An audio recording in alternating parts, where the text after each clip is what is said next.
Oh, it's that time of the year. A lot of runners are now asking me about the Dopey Challenge, the Disney race series where you run a 5K, a 10K, a half marathon, and a marathon all back-to-back on 4 consecutive days. And in this video, I want to talk about the difference between the sport of running and a challenge, how to tackle the Dopey Challenge if that's your thing, and my thoughts on how to do this in the most effective way, because it's obviously challenging to run 4 races in a row. So how do we do this the right way? So here's the thing about the Dopey Challenge. It's not actually the way in which you would go about the sport of running if you wanted to race your best. So if you wanted to run your fastest 10K, half marathon, or marathon, you're not going to do it at the Dopey Challenge. It's really difficult to run really fast when you've already run a whole bunch of races in the days leading up to your main event. And that's just because, well, they're fatiguing, of course. And while there are a couple ways to do this in the most strategic way that we're going to talk about later in this video, so make sure you watch to the end, I do want to talk about the fact that this is a challenge. It's not really a formal type of event that you're going to find kind of in the formal sport of running, right? You are not going to find a 5K, a 10K, a half, and a marathon on 4 consecutive days at the World Championships or at the Olympics. This is really a challenge that a lot of runners like to do to see if they can complete it. So this isn't necessarily something to do for performance. It is something to do just to challenge yourself, just to complete all of these miles. Because if you add everything up, we're talking almost 80 kilometers or 48 miles over the course of 4 days. Very challenging. And if you're trying to race every single one of those races, that is even more challenging and not something that I recommend. Now, there are a couple ways to do the Dopey Challenge the right way. And it also means that you're not going to be able to prioritize all of these races. That's a pretty good truism for the Dopey Challenge, is you can't prioritize every single one of the 4 races over the 4 days. But you can prioritize 2 of them. You can prioritize either the 5K or the marathon. But the marathon's not as good of a race to prioritize as the 5K. And here's why. The 5K is on day 1. You can race the 5K and then run the other races, not as a formal race, and you're still going to be able to reach all your goals for the 5K, right? So you're not going to be fatigued. You're not going to be carrying all that extra soreness. You're not going to have all those miles on your legs. You're going to be much more likely to race that first 5K and potentially do a really great job of trying to race to your potential and maybe running a PR. Totally possible.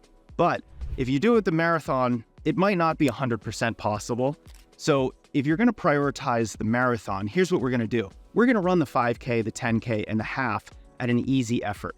These are just going to be easy distance runs, and then you're going to race the marathon. Now, I said this isn't the ideal scenario because who races a marathon the day after a 13+ mile run?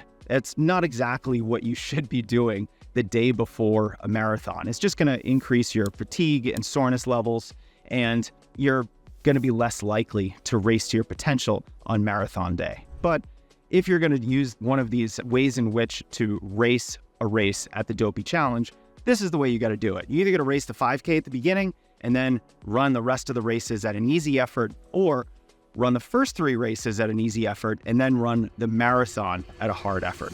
Now, there is one more option, and this option is to treat the 5K as an easy run, do some strides afterward, and then you can prioritize the 10K on day 2. This is actually a pretty good option too, because you're treating the 5K as sort of like a priming day. You are priming yourself for the race the following day by doing a very easy short run and then doing some strides to increase your muscle tension, increase that feeling of coordination, and just getting some extra responsiveness in your legs. If you do that, you're probably going to have a really good 10K the next day.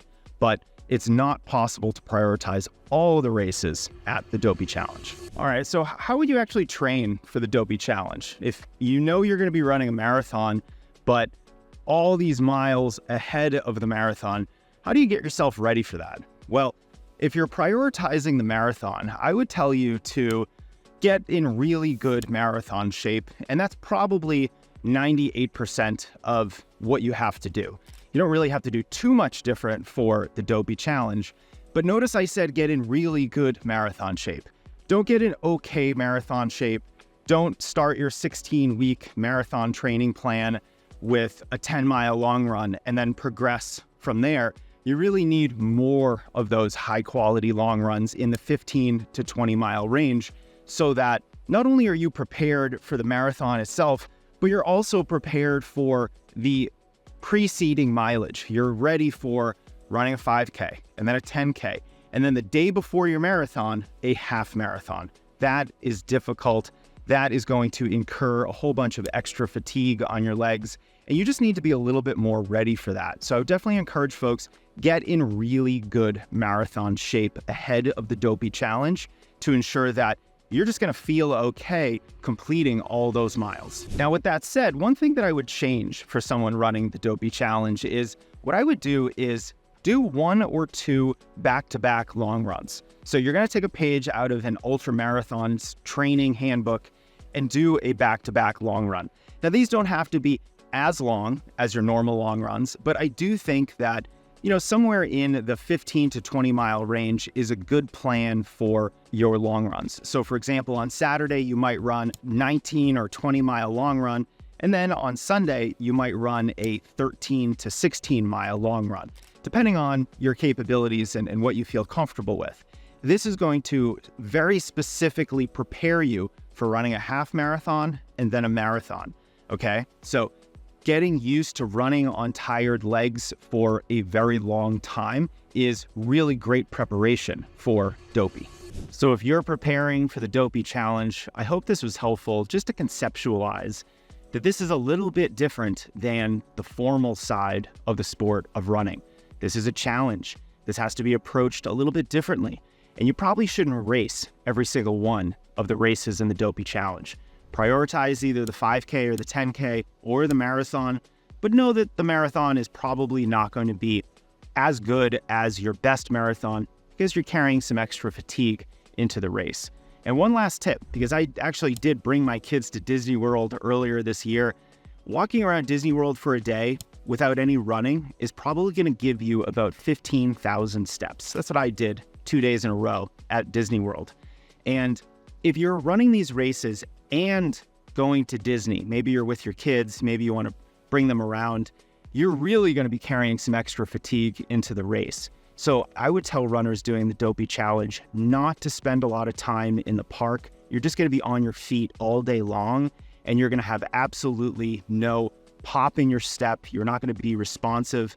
You're not going to feel snappy with your stride. You're just going to be fairly weighed down by all that extra fatigue. So try not to spend too much time on your feet. This is very similar to the advice to not spend too much time at the Marathon Expo the day before a marathon. You don't want to be spending all that time on your feet.